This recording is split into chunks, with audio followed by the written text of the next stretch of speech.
questions first, and then there'll be a panel Q&A all together at the end. So if you've got any questions, think of them while you're listening to people, jot them down or pop them into the chat function, and at the end you'll get a chance to put those to the presenters.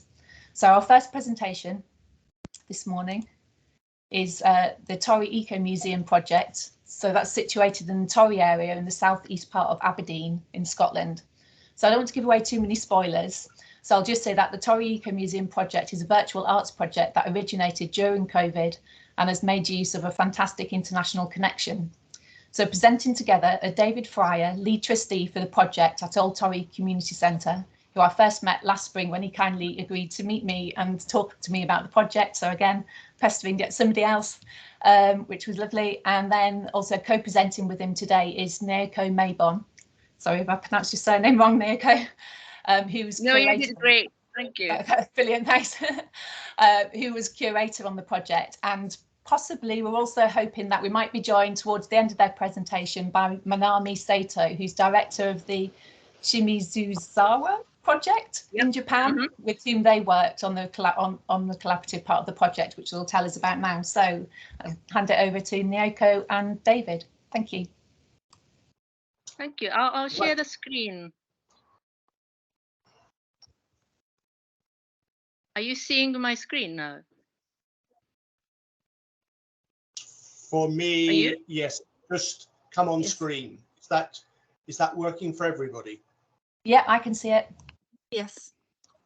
Yep. Right. Okay. Let's just clear some of the clutter from the screen. And oh, Naoko, is this now just going automatically forward, and should we just leave it to roll, or do we need to stop it? I think that's now, it should be praying, is it not? It moved through first. Right, okay, there's our cheeky bird. Okay. Right, okay. Here we go. Well, thanks for the invite to be here. Naoko and I will, between us, will spend a few minutes just telling and showing you about the Torry Ecomuseum project. And it was born of that dark period of COVID that we all lived through, and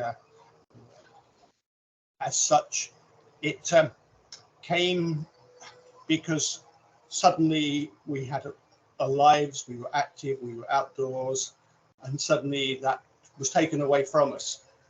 And our community centre in Torry kind of reflected that there was a place where things would be happening, active, and it all stopped. So in fact, it was our business advisor who said, well, you've got to survive. He said, do you do nothing outside your building? That kind of got us thinking, and we thought, well, we live right next to a river, we're in a coastal area, there's plenty of beautiful sites around the northeast, but we have a good collection of them here. So why don't we think about this is a place where we can begin to record, begin to celebrate. And that's why we thought, well, we've got this opportunity and folks should be going out, walking, enjoying nature, enjoying being outside rather than being locked in, all local, all in walking distance. So therefore, we thought, well, how are we going to bring this together? And thanks to Naoko and folk in Newbury, who you'll meet later, the concept of the Ecomuseum was brought to our attention. A museum without walls. And we thought that fits the bill. So we really just got some funding together. We got some right people together, Naoko and Stuart Aitkins, both between them took on different aspects of the project to encourage people to be out, about, look at what they enjoy, record it, capture it in some way. And you're seeing one particular expression here of the coastal areas of the northeast, formed 30,000 years ago as the earth was cooling and volcanic rock, and where that molten rock hit the sea. And that's what you can see here. There's a triple SI in there as well, which makes a particular point of interest. But the idea was not just to get folk to just be out and about, record it, and as you will go on to see, just put into words how they feel about an area they know well, and it brought other people in to enjoy local walks and local sites and to record the ordinary, the extraordinary, the surprising, and just the thoroughly pleasant vistas and the natural environment that is Torry. That's what we love as part of our coastal area. So we didn't know where we were with COVID, so we thought, well, if it's going to be brought together anywhere, it would be a virtual exhibition, and we would use the facility of our website to ensure that it would remain present and visible. We got a lucky break at the end of it. Things had eased sufficiently that we were able to hold a small exhibition at the centre, which brought people in.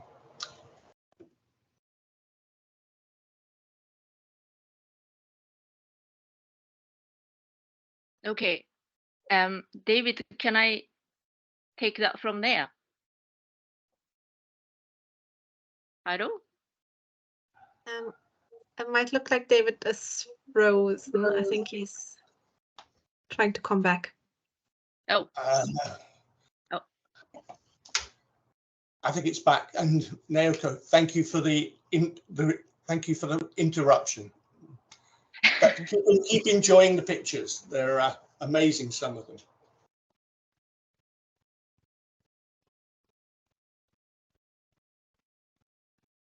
Naoko, when it's the point you want to pick up. Okay, thank you, David. So I'll continue the presentation from there. Sorry. Where are we? There. So there are three main interactive activities online, as David mentioned. That's all virtual exhibitions, while inviting people's physical activities outside.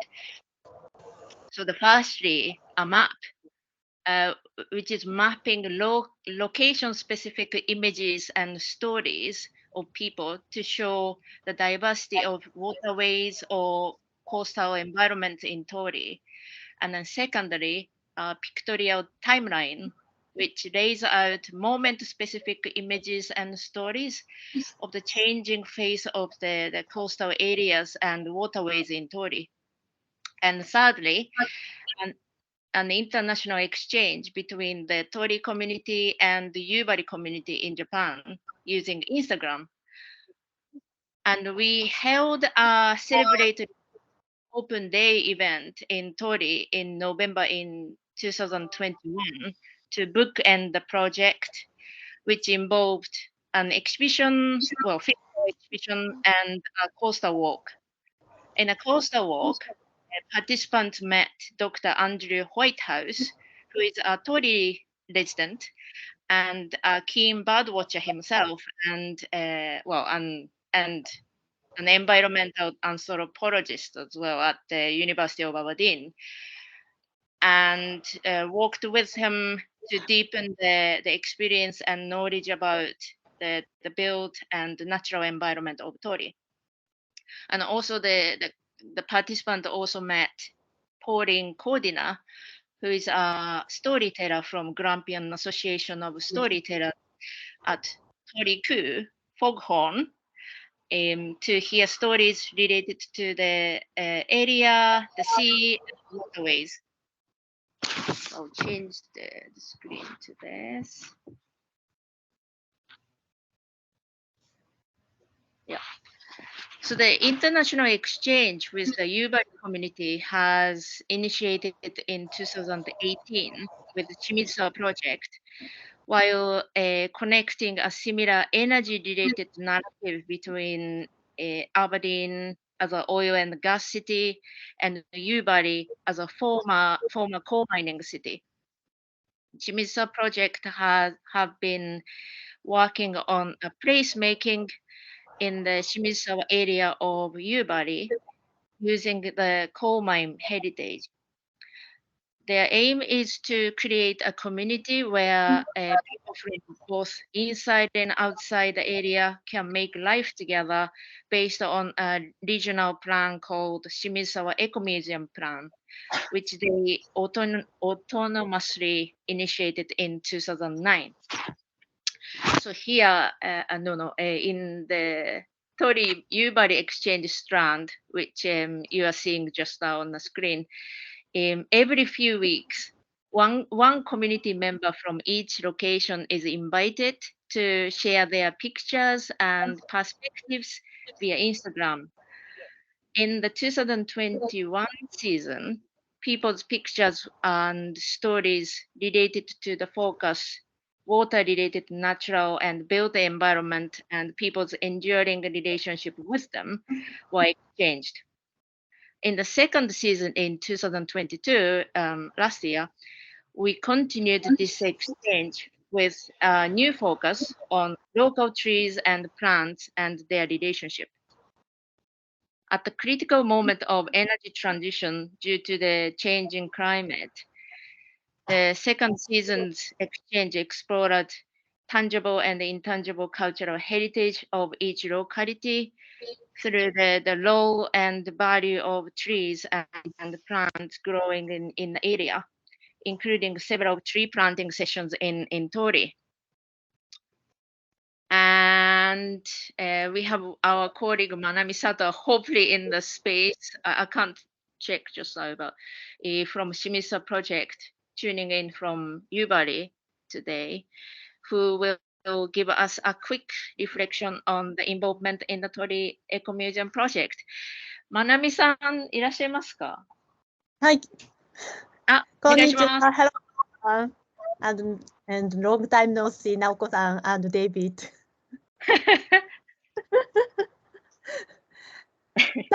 直子さん、私喋ってもいいんですか？お願いします。はい。日本語で喋るって皆さんにお伝えしてもらっていいです。はい。Manami will give us a reflection in Japanese, and then I will give a translation after that. トリのメンバーから2020年に取り組むプロジェクトの内容を聞いたときに、地域の宝を住民自らが提示するという活動は、私たちも取り組むエコミュージアムの枠組みで説明できるという話をしまして、それが受け入れられたことはとても嬉しいことでした。Iveraghとトリはエコミュージアムの最も重要な資源である人をお互い紹介し合うプロジェクトを展開していて、両地のエコミュージアム活動に厚みを持たせているというふうに思っています。ありがとうございます。So Manami said that when the Torry members told me about the project idea in 2020, I mentioned to them that the activity of presenting local treasures by the residents themselves can be explained within the framework of the Ecomuseum, with which we are also working here in Iveragh. And so I was really happy that it inspired them and was employed. Iveragh and Torry have been developing a project which introduces to each other the people, which is the most important resource in the Ecomuseum.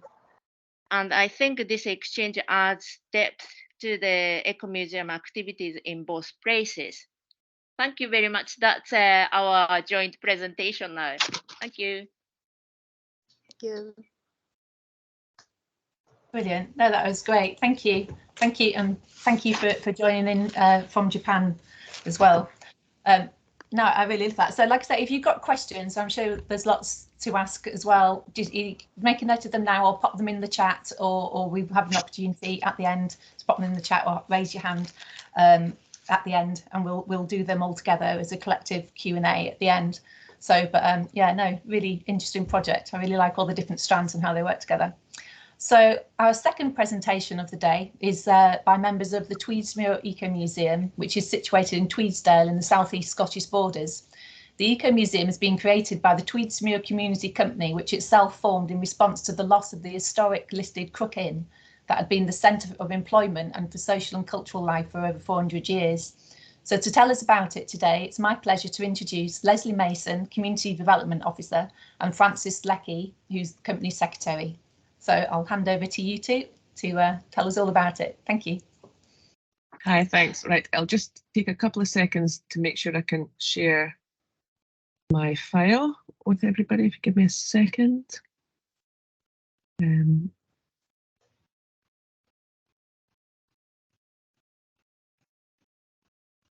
Yeah, hopefully that's coming through. I'm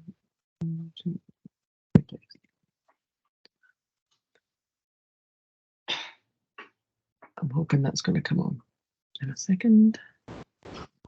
It hasn't yet, but it sometimes takes a little while to. Yeah, it's looking like it's trying to. Yeah.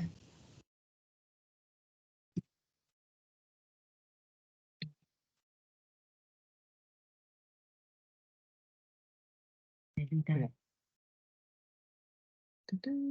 we go. Oh, something's happening. Yep, I can see it. Ah, great. Okay.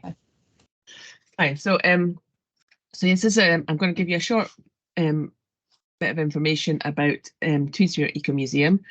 I have to sort of apologise at the start. It wasn't supposed to be me presenting, and it wasn't supposed to be Francis. So we might be a little bit stumbly over some of these bits and pieces. We both know the project and work with the project quite well, but neither of us were involved in building or developing the actual Ecomuseum website and that part of the project. We've been much more involved in collecting content and supporting volunteers to engage with the project. So I might stumble a little bit through somebody else's presentation, but I'll give it my best go.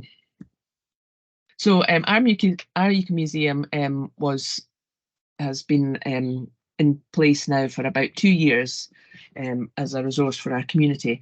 And it was quite a hard sell at the start, I think, for our local community to get them to understand why we wanted to have an ecomuseum and why we thought that would be something useful for our community. So we very much sold it to them in the first instance that it would be really valuable to them because they could get all this stuff that they've got in their attics out of their attics, and they would no longer be responsible for preserving and looking after documents and photographs from previous generations. It would be somewhere that they could share it with other people, but it would also be safe and it wouldn't be lost, and perhaps reduce some of that responsibility that they were feeling about storing some fantastic documents that we've discovered. It was also, we're a really small community. We're about 80 households, so maybe about 150 people living in our community. So we're really isolated, and we wanted to come up with lots of different ways of getting people to interact with each other and socialise. And it probably all came to a head, as you mentioned at the start, when our community pub, or when our cook-in pub closed. That had been the sort of social hub of our community, and without that sort of informal coming together of local people was very difficult. So we were trying to foster support for this project, trying to and I think with Tweedsmuir quite a special place. People do actually have a really strong sense of place and a strong sense of community. So in that respect, people were definitely very keen to share the information that they had, and so by providing an opportunity for them to do that was sort of well received. We have a lot of heritage from the past in our community. There's loads of famous things that have happened here. Lots of people have written books about Tweedsmuir, and there's lots of stories and events that have happened here that are significant in parts, in sort of bigger pieces of history that have happened in Scotland. So we wanted to sort of identify that, and also to share that, so people, so all of our community and wider knew what happened in Tweedsmuir. I think we were aware that the oral history that had passed on a lot of these stories was becoming more difficult. People were less likely to sit and have a chat around the bar, or there were sitting around in each other's houses sharing stories, poems, songs and things. That was definitely something that was becoming less, or was happening less in our community. And things were changing as well. We had our community dynamics was changing. There was definitely a reduction in the number of younger people in their community. It was becoming more of a almost more of a commuter zone, in that people were moving out to Tweedsmuir who could comfortably travel to Edinburgh, so were perhaps not investing so much in the community and were finding it more difficult to understand what was important and why we all loved Tweedsmuir. And so we were very keen that Tweedsmuir didn't lose that identity, and that was going to be able to be shared with people who were moving to the area. So Tweedsmuir Ecomuseum is a system that we have where we can add all sorts of different media to it. So we can have photographs, we can have documents, and I did spend most of a year scanning documents into the Ecomuseum. We can have oral recordings, podcasts, we can have video content. I haven't managed to find anything yet that hasn't been able to be put into the museum. So it's a really varied way, and we can store all sorts of different things. And we were really keen that it belonged to the community, and that the community engaged with it. Really, I was employed for a bit of time to sort of get things underway and get things started, but the whole ethos behind our museum is that it would be taken over by the community, and the community would be the people adding content and it would be simple for them to get the information that they wanted out into the Ecomuseum. So, you know, all sorts of things that we could put together. We have some people, I sort of recruited a whole different tranche of volunteers that had different jobs within it. Some people simply wanted to go through old documents and make sure that they were uploaded onto the system. Some people wanted to research parts of our history and produce little articles about them. Some people were keen to do more video content or interviewing people. So we sort of pulled together this group of volunteers that all had different roles within the Ecomuseum to sort of make a start and to start to pull things together. So this is how you would put stuff on now. We have a page within the Ecomuseum where anybody can go in to add content.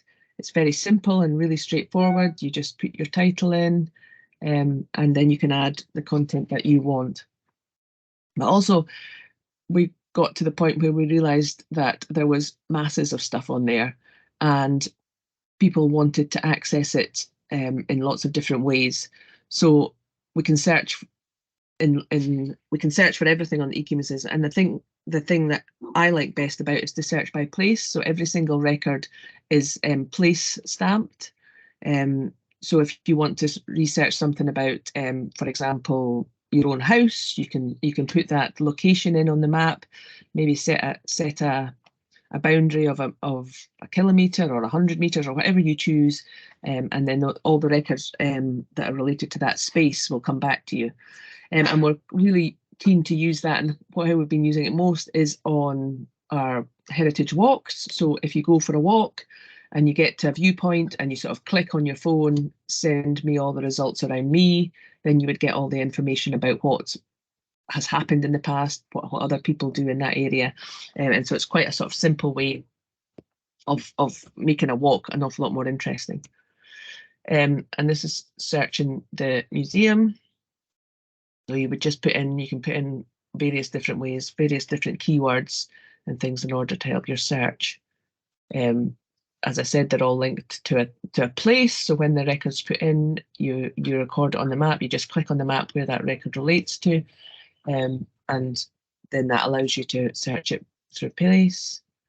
And for example, this is just an example. Stick in Iveragh Castle as your search bar, and it will return for you all the different documents that relate to Iveragh Castle. And then you can choose the ones that you want to look at, download them, keep them, view them on the screen.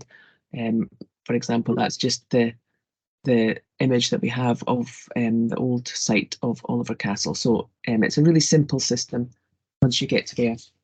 And then what we did, so once our Ecomuseum was up and running, we started working with other communities in our area who are very similar to us in terms of their sort of their community dynamics and the sort of information that they want to potentially store. Sorry. Work with two communities, Moffat, which is slightly larger than us, it's a town just a few miles away, and Ettrick community, which is on the other side of the hill for us, but a very similar dynamic in terms of a rural dispersed population. And they each have their own ecomuseum that they can search through and add stuff to themselves, but all the ecomuseums are linked together as well. So if you are searching for something or something is related to all the different communities, you would get a return that would be across all the communities. And that's been really interesting to see how our stories sort of cross these boundaries that we've now, sort of modern life has imposed these boundaries on us, but actually if we're going back in time, those boundaries didn't really exist, and our heritage is now able to be shared a bit easier.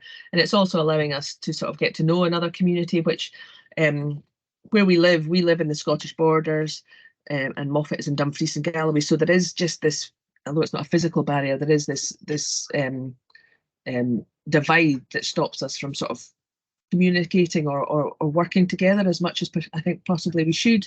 And so this has been one of the tools that we've used to sort of break down some of those barriers and hopefully allow us to work better and work together and share ideas and come together. And so the overall project that we're working off, the sort of big umbrella now that covers all these three ecomuseums, is the Tala Hartfield Wildland area, which is just a space of land that has been designated as a wildland area.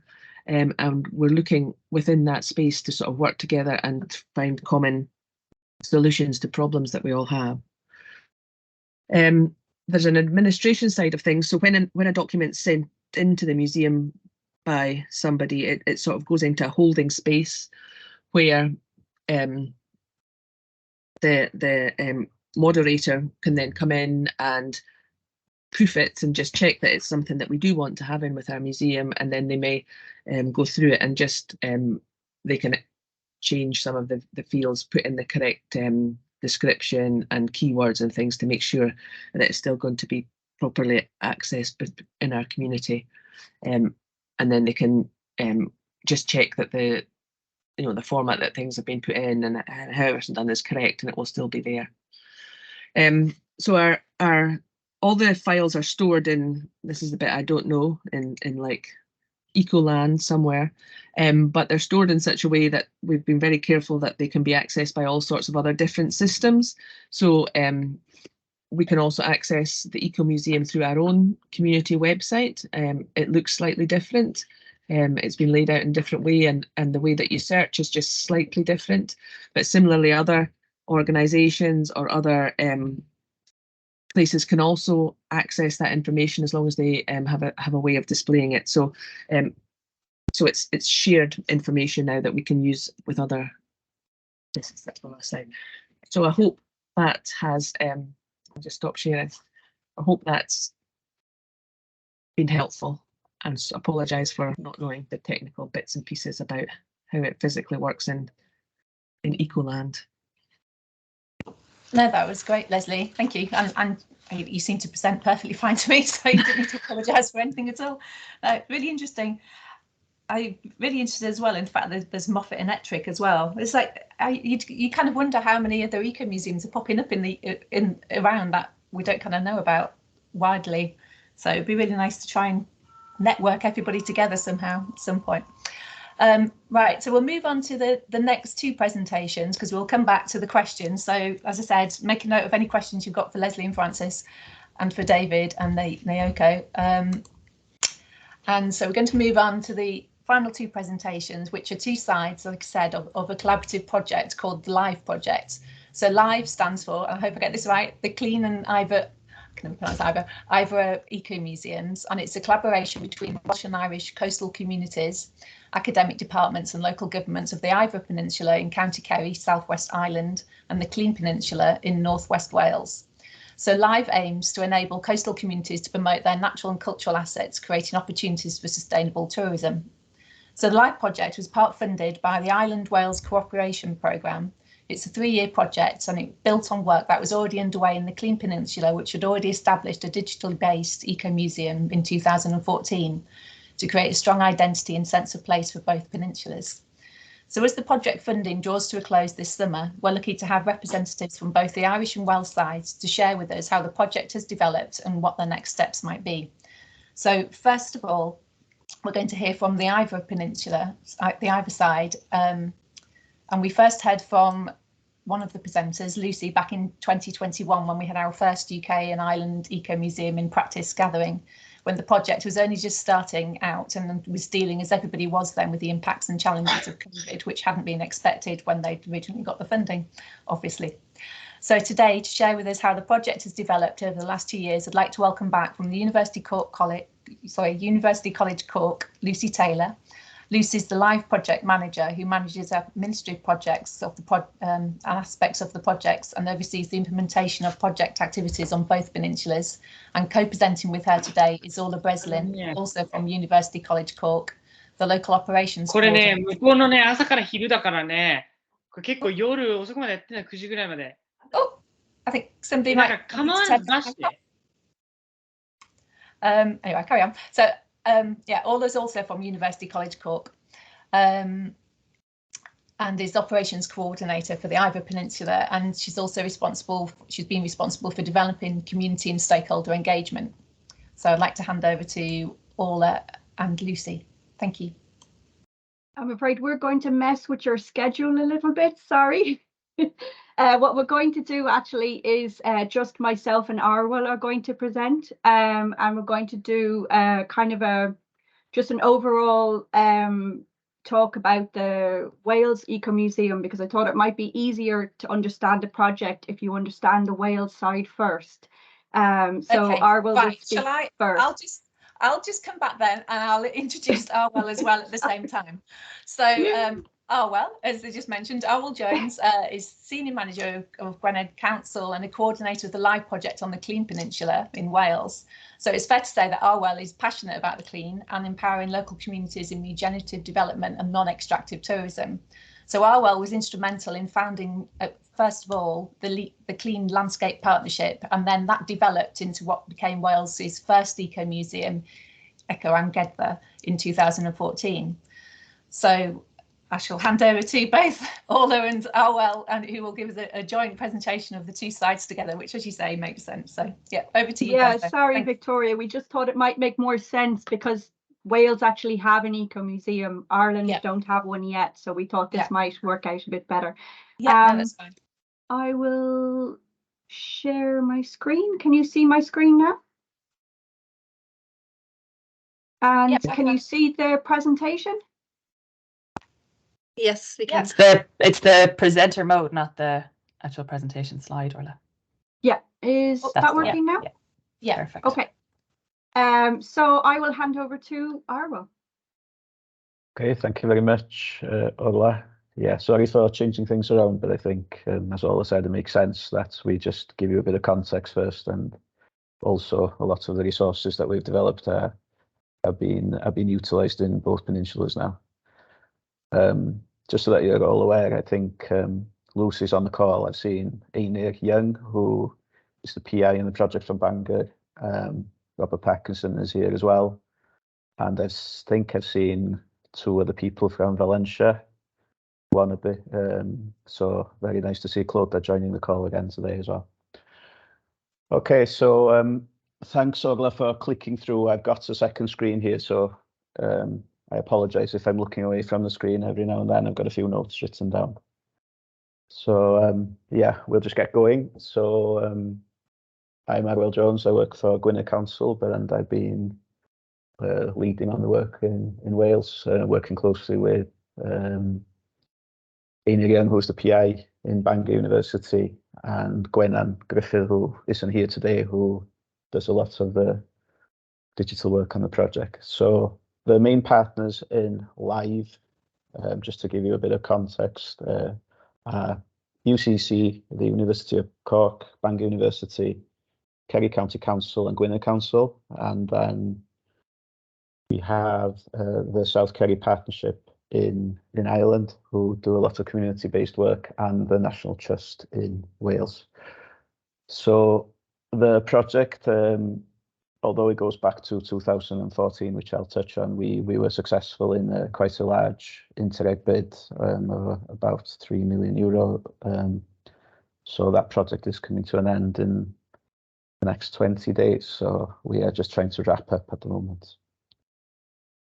So yeah, as maybe go back to the slide before, if that's possible, Ola. Thank you. So you can see on the map there the two geographical areas that we're working on. So we're in Northwest Wales. We're working on the peninsula. So obviously we're not working up towards Anglesey, it's just the Llyn Peninsula itself. And most of the activities are towards the western part of the peninsula as well. And then obviously, although Iveragh looks a bit smaller there than our area, Iveragh is much larger peninsula, quite spread out. But yeah, lots of similarities between both areas. Okay, next slide, please. So the objectives of the project, to enable coastal communities to create and develop opportunities for regenerative tourism through co-marketing and engagement with the natural and cultural capital of the areas. So we were basically, through this specific project, looking to enhance collaborative tourism, spread economic benefits geographically, but also lengthen the tourism season across the year and between communities. So trying to spread where people go and give them different experiences instead of just having kind of honeypot areas. And also we put a lot of effort into creating a lot of freely accessible resources that contribute to economic development, environmental awareness, and social cultural preservation.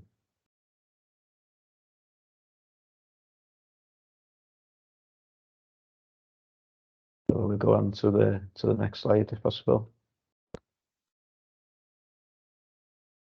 So the main areas that we're looking at are heritage, wildlife, geological heritage, experiential tourism and language. Also, obviously, Welsh is the main language of the Llyn Peninsula, with the majority of the people working and living through Welsh, which creates quite a nice USP for the Ecomuseum. But also, we're aware of the work that's going on in Iveragh to create the Geltach area, and the work that's going on there with name places and so on, which has been quite prominent in the project. So we've been obviously working very closely and trying to share learning about those kind of projects. And I think over time, we've developed quite good working relationships between both areas. So we're not looking at specific subjects separately, we're looking at them as one big thing. And we've also been trying to create packages to see if people are interested in more than one thing as well. So we're introducing people to language tourism in all aspects of the work that we've been doing, all the courses and so on. So as I said, the LIVE project is a community-based regenerative tourism project based on the Ecomuseum concept. And that I think it's been mentioned previously, but there's quite a lot of work involved with trying to convey that to people in the first place. But possibly, if we can go on to the next slide, I think the fact that, because we had set up an Ecomuseum in Wales going back to 2014, but had done a lot of work before that, I think that has helped the project to, and the partners in Ireland, to try and communicate what an Ecomuseum can do and what's possible.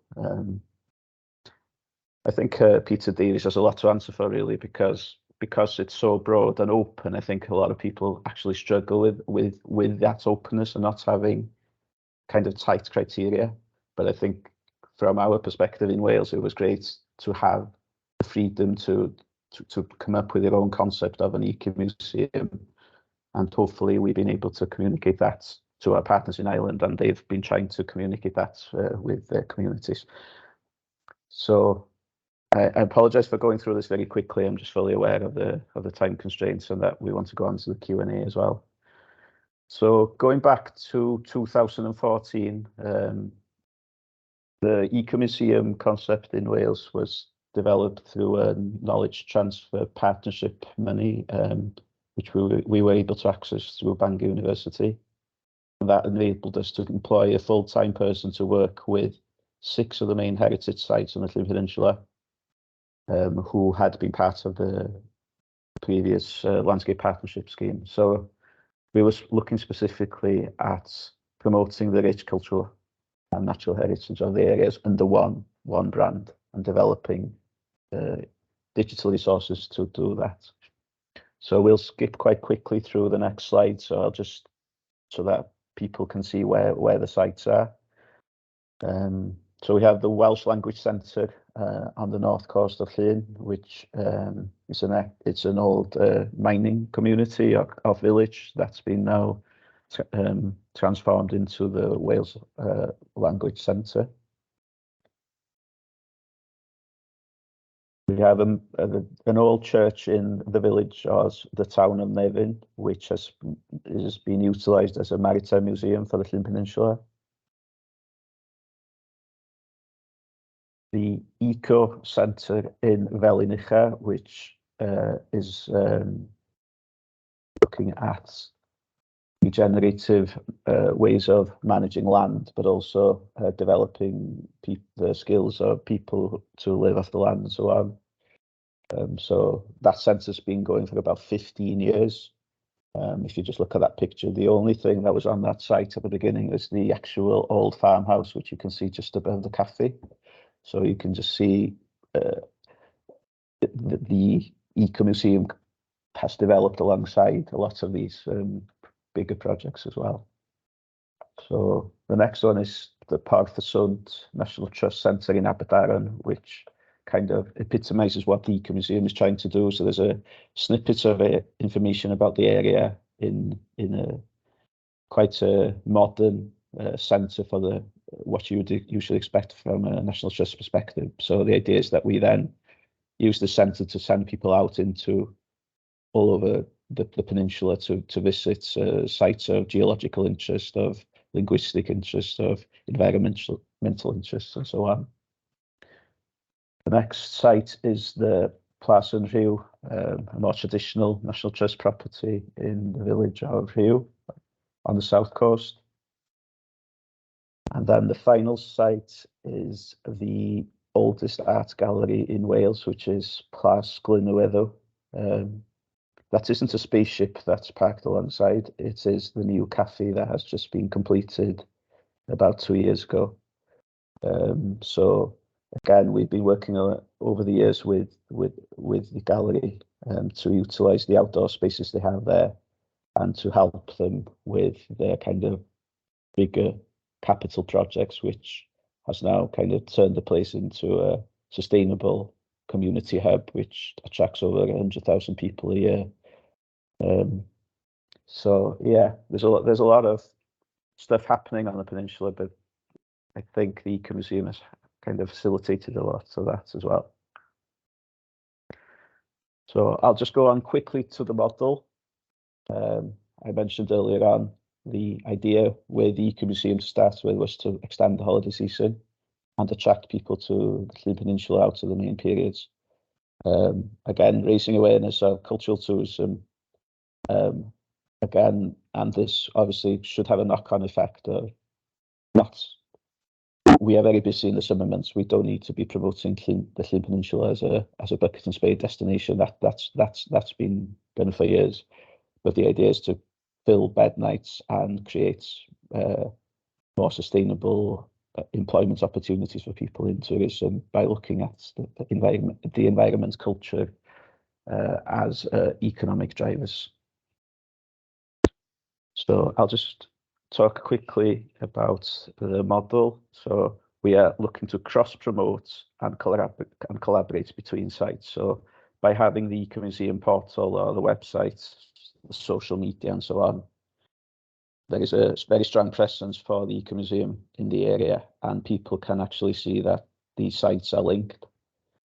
And if we can go on to the next slide. So that the Ecomuseum model I showed you the slides with all the core Ecomuseum sites. So the Ecomuseum sits above that, and then the core sites then work with the local schools, businesses, and voluntary groups in the area. So it's it's quite a fluid way of working where we're trying to create the focus around the hubs themselves. So that will give us clear legacy opportunities, and if there are no further funding opportunities, then we know that the key Ecomuseum sites will still be there.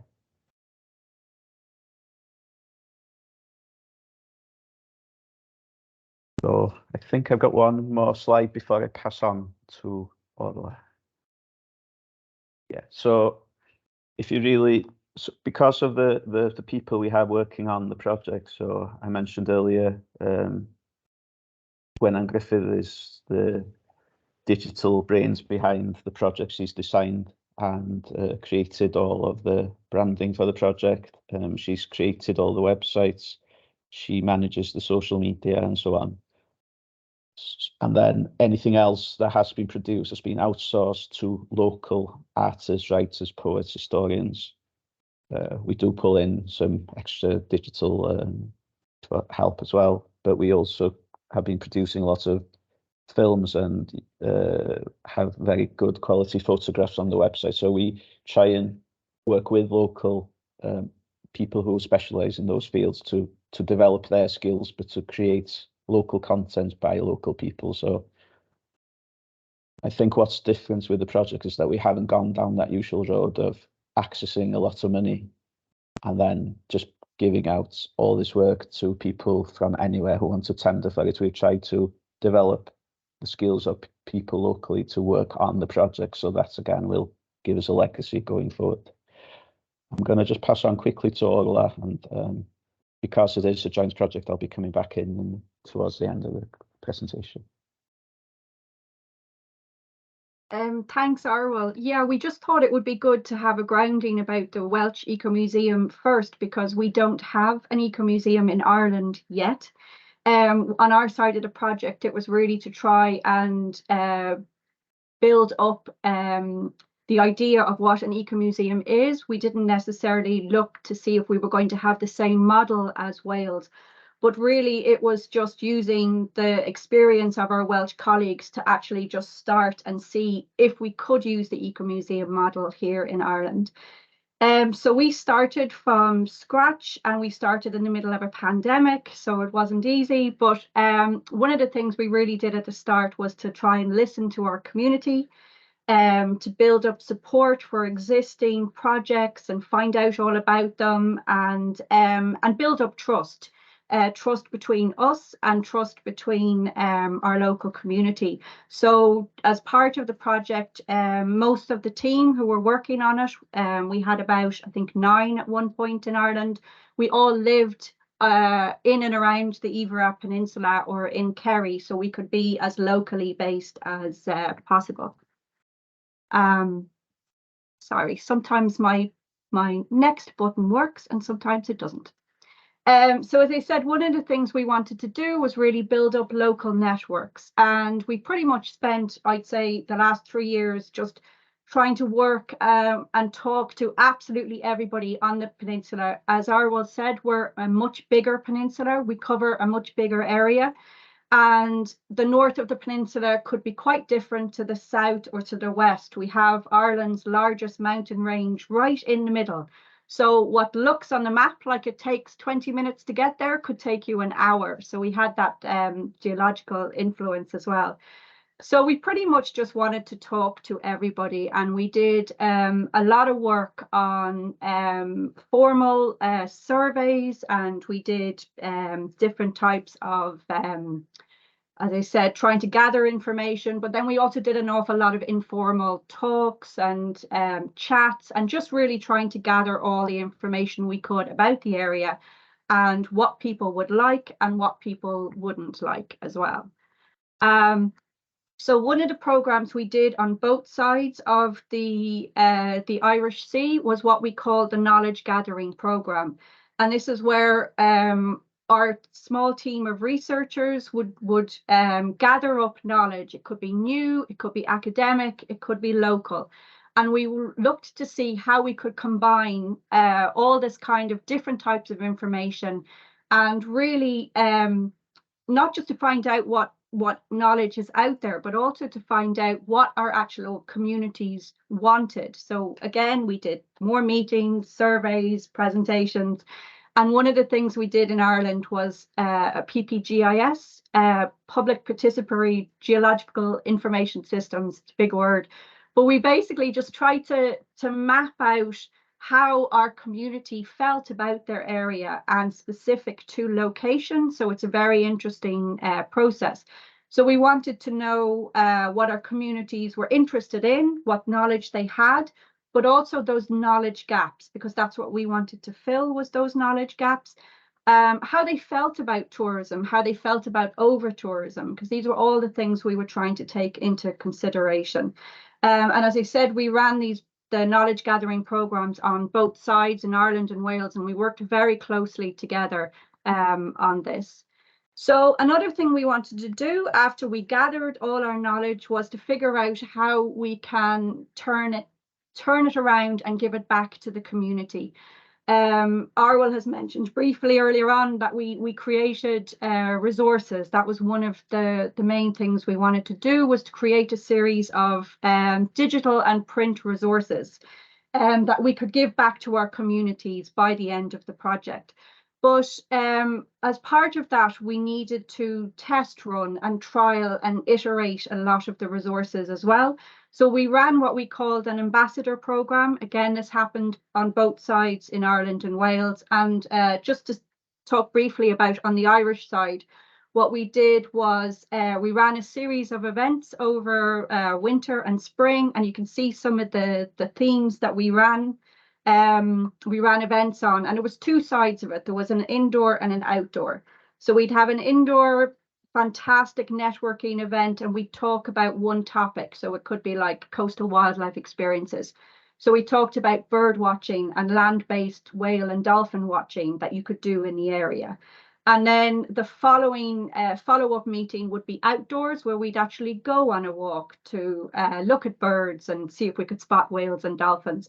And the idea was to try and bring all the information together to give back to the locals and the community so that they could use these experiences in their businesses if they wanted to. And it's a great way of promoting the area. Again, like Arwell said, we were really targeting off-season and shoulder season. Our summers are busy enough. So really quickly, as I said, we've been creating print and digital resources, and the idea is that these are all open source, freely available for our local businesses and communities to do whatever they want with them, for tourism, for knowledge exchange, and collaboration. So really quickly, I'll just mention briefly some of the outputs that we have done. So we create the Gwedfa, the Wales Ecomuseum, was already established. So we did a rebrand of it, and we created a new brand for here in Kerry called Discover Iveragh. One website is not enough, so we created three. We have our project website, Ecomuseums Live, we have Discover Iveragh, and we have Gwedfa.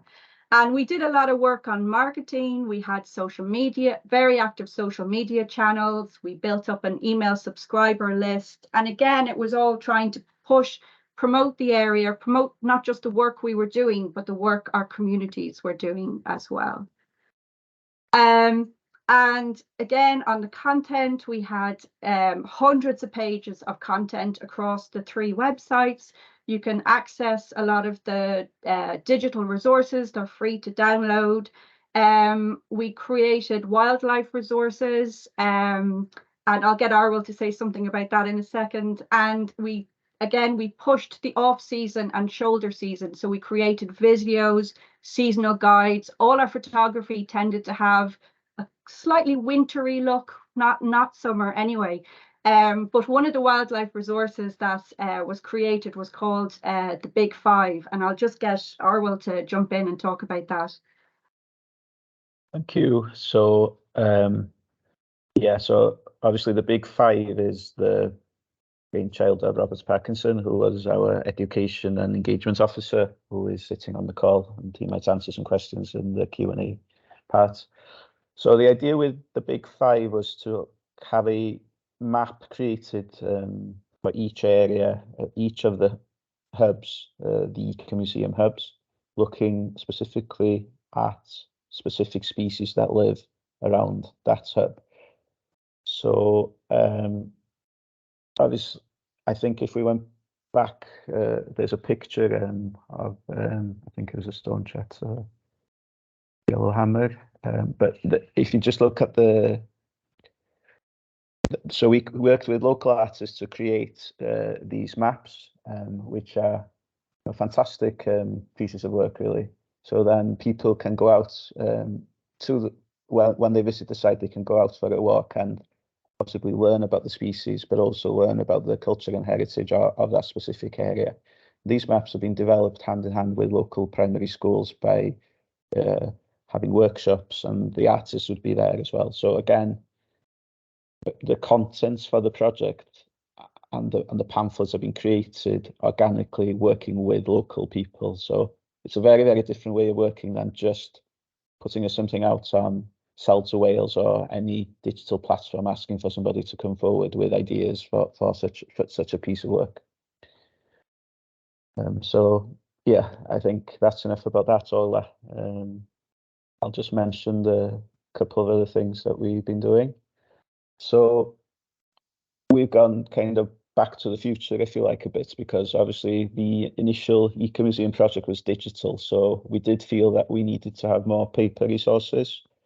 And one of the main outputs in the last year is we created a coffee book trying to show what life is like on the peninsula through the eyes of 14 local women. So it's a kind of a warts and all, showing the beauty of the area, but also the problems that we have with work, possibly over tourism, the pressures on housing and so on. So that was launched in the last couple of months, and it's very popular locally, but also there's a lot of interest in it outside of the area. We've been doing a lot of work with local schools on names of places, ports, pools, rocks, farms, hills, and so on. So again, creating awareness of people's kind of backyard, if you like, getting local children to know the proper names for places and where they are. Possibly a lot of the work historically that's been going on with schools is looking beyond the area. So this aligns with the curriculum in Wales now, where schools are expected to work quite closely with the communities that they're in. And the third book is looking at helping people who are learning Welsh and are struggling with words that sound similar by using doodles. The Bangor University have developed this quite clever little book, really, that can be used for people who are learning Welsh. So again, working closely with the Welsh Language Centre in Ansgotain, we've created these very short pamphlets as well about learning Welsh in different situations, so in the pub, in the cafe, and so on. So we're trying to introduce people to the language and showing how important it is without ramming it down anybody's throats. So the next slide, I'm going to be quite quick with this. So I think Ola mentioned all the walking trails and so on. So Ireland have developed 12 walking trails, 10 themed routes, looking specifically at bird watching, land-based whale watching and archaeology. In Wales, we've developed about 13 digital walking trails. So obviously in Wales, we have the All Wales coast path that encompasses the Llyn Peninsula and passes very closely to a lot of the Ecomuseum sites. So we've been working closely with that team to market the Ecomuseum as well. And we produced some vlogs working with a local BBC presenters, so they are Welsh language vlogs with subtitles, so that instead of working in English and having a second version, all the vlogs are in Welsh, but with subtitles, so people can actually see how, and hear the language learn about the area. A couple of things that have been going on recently. We have in Wales we have an annual archaeology festival, which is again out of season. The Skellig Coast Dark Sky Festival has been helped a lot by the live team in Ireland, and I think that's going to be continuing beyond live as well. But as staff, we've been attending quite a lot of large events to promote the project in Ireland and Wales. So the National Ploughing Championship in Ireland, some trade shows in Europe and in the UK. And we've just had the Welsh Eisteddfod, which is I suppose, one of the biggest events in Wales for a week on the Llyn Peninsula. So we've been able to showcase what we've been doing for the last 3 years in that event as well. We had about 1,000 people attending specific events. We had on about 150,000 people in that event. So without going into too much detail there, we've been collaborating with everybody on both peninsulas for 3 or 4 years, developing all these resources. And I think if you kind of sit back and look at what's on the website, you can see the impact of the project. And we'll be hoping to continue that now, possibly beyond the project. In Wales, we've been able to access some of the Shared Prosperity Fund funding to carry on with the marketing and coordinating the work in Wales. And obviously the branding is there. We have the resources now to do that. I'm just going to pass back quickly to Ola so that she can just mention what's going to be happening in Ireland with the Ender project. Yeah, just so we're finishing up this month, and what we because I think maybe because some of us still live here, we won't be moving away. So the project will consider in some form. Unfortunately, we didn't manage to set up an actual eco-museum in Ireland in our time as part of this project, but we definitely have built the foundations. And we're really excited and hoping that the community will now, because they understand more about what an actual eco-museum is, will definitely take it and run with it. And we might see eco-museums popping up all over Ireland in the future, which would be fantastic. Thank you very much, Ola. So yeah, that's our lot really. I think we've rushed through it there. I'd encourage you all to have a look at the digital resources that have been developed for the project on the websites and so on. And quite happy to answer any questions in the Q&A session, and also the other staff on the call, I'm sure, would answer some very specific questions you might have. Brilliant. Thank you, Orwell and Ola. That was a really good run through. Sorry, you seem to I know you kind of rushed through a lot. You could talk a lot more, but hopefully we'll have opportunity a bit now, but also in the discussion sessions. I think a lot of the sort of topics that come up through all the eco-museums can sort of be kind of discussed further during those sessions in a little while.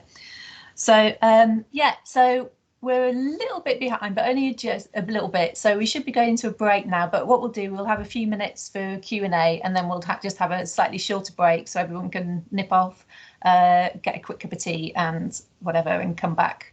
So yeah, so I'll open the floor for questions. So you can either pop something into the chat function, or you can raise a hand if we see it. If anyone's got any questions for any of the 4 projects at all to start with. Trying to see everybody's name. Oh, Brian, who's raised a hand. Yeah. Do you want to unmute Mike, Brian, and come on? Yeah, there's not really a question, more an observation. I'm a regular visitor to the peninsula in Wales, and have been for, you might be surprised to learn, about 60 years. And I've still not heard of the Ecomuseum down the peninsula. And most of my contacts there have not heard of it either. I'm just making that as an observation. It's not a criticism, just an observation. So do you visit the art gallery, some of the the National Trust properties and so on? Do you Yes, visit I them, mean, or? I'm aware of the installation down at Aberdaron, which has been there a number of years now. But I was surprised to learn that the project started in 2014, and yet most of the people that I've spoken to, and that's in the largest, probably the single largest town there, Criccieth and Pwllheli, as you go down the peninsula, and there's been no acknowledgement of the existence of an eco-museum using that expression. I'd imagine a lot of it is because it's digitally based. So if you are researching to come on down to the Llyn Peninsula, you will come across this information. You know, we have a lot of people following from all over the world. It isn't, you know, it is a virtual eco-museum. It's and the partners are, you know, we work. If you go back to that model I showed you, the hubs. We work with the hubs. We're trying to promote them, and then we promote the area. So, in some ways, I would say that that's a good thing. That, you know, the Ecomuseum isn't bigger than the individual organisations who are running community-based ventures that are turning a lot of money and employing a lot of people. So, as we say this all the time, that if you're not following the Ecomuseum, you wouldn't know about it. You know, it isn't branded in that way. Maybe because now we have these more resources that we have developed in the last year of the project, and after COVID, there are certain things that you can pick up that talk about the Ecomuseum. If you went to one of the sites and you went on the walk, you would, you know, it'd have the Ecomuseum logo on it, but it wouldn't send you to talk to anybody about the Ecomuseum. You are on an Ecomuseum site, and personally, I think from a legacy perspective, it's really important to look at how you are going to exit a big project once funding comes to an end. And you know, this is what we've been trying to develop all along, really.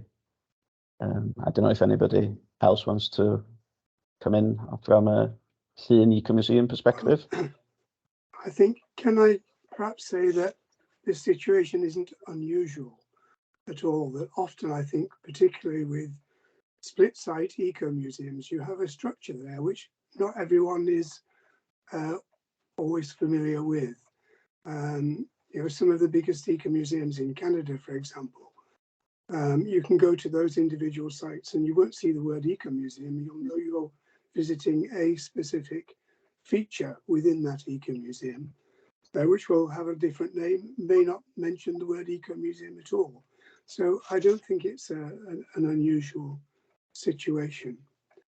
But what you have seen, I think, from Arwell and Orla's presentation is having the structure that's helped to develop all those ideas and helped to do things much more for heritage, to conserve heritage and to engage the local community. Yeah, I think. cool. Sorry, I was just going to say, I think that's one. a topic that may pop up in the discussions, because we've got a thing about community perspectives as a starting topic there, and I'm just aware we're quite short on time. So, David, have you got a question, or were you going to add to that discussion? We had also Emilia raising her hand. I was going to make a comment, but if there's going to be an opportunity, I can be around for a wee while, or I can just make it quickly now. Don't want to delay the program, getting it to start stretch and get distorted in terms. Yeah, of I just because we've got quite a short time for the questions, because we're going into the break time. I wanted people to be able to put questions to yourselves as well about the ecomuseum. So yeah, so in the first sort of workshopy roundtable session, we've kind of got one of the things there is sort of community sort of involvement and perspectives, really, and that was kind of part of one of the things we were thinking about, is that awareness in community. So maybe we could take that conversation to that section, just to allow if there's anyone got any other questions for any other topic or the other eco-museums, if that's okay. Yes, I can pick this up in the next session. Cool. Because I think it is something that has come up a lot in my travelling around and stuff. So, but yeah, so have we got any other questions? I have one in the chat by Jenny. asking what the benefit of an ecomuseum branding is as compared to community museum or a place-based archive, for example.